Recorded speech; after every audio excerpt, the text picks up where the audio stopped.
वादग्रस्त IAS अधिकारी पूजा खेडकर यांना अपंगत्वाचं प्रमाणपत्र देणाऱ्या रुग्णालयांना पुणे जिल्हाधिकारी कार्यालयानं पत्र पाठवत चौकशीचे आदेश दिल्यानंतर आज पिंपरी चिंचवड शहरातील यशवंतराव चव्हाण रुग्णालयाच्या वतीनं त्यांना देण्यात आलेलं प्रमाणपत्र हे वैध असल्याचं अहवाल जिल्हाधिकारी कार्यालयाला पाठवण्यात आले।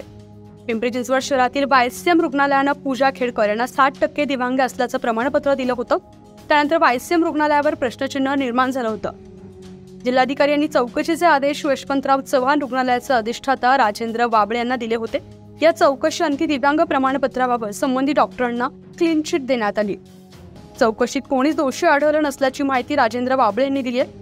दरम्यान पूजा खेडकर यांनी दिलेल्या रेशन कार्डवरील पत्ता खोटा असल्याचं आम्ही पाहिलं नाही। आमच्या रुग्णालयाच्या वतीनं त्याची चौकशी करता येत नसल्याचं देखील डॉक्टर वाबळे यांनी म्हटलंय।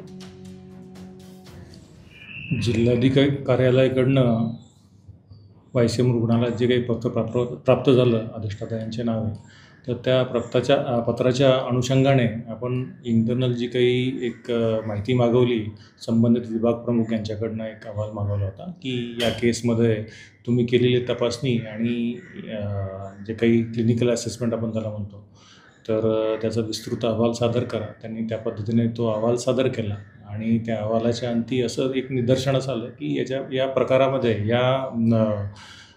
प्रकरणामध्ये कुठलाही प्रकार झालेला असं काही आढळून नाही आणि त्यांना दिलं गेलेलं जे दिव्यांगत्व प्रमाणपत्र ते फक्त 7% असं आहे आणि ते कुठेही व्हॅलिड होऊ शकत नाही। त्याच्या आधारे कुठेही तुम्हाला एज्युकेशनमध्ये म्हणा किंवा एम्प्लॉयमेंटमध्ये सुविधा फॅसिलिटी मिळू शकत नाही।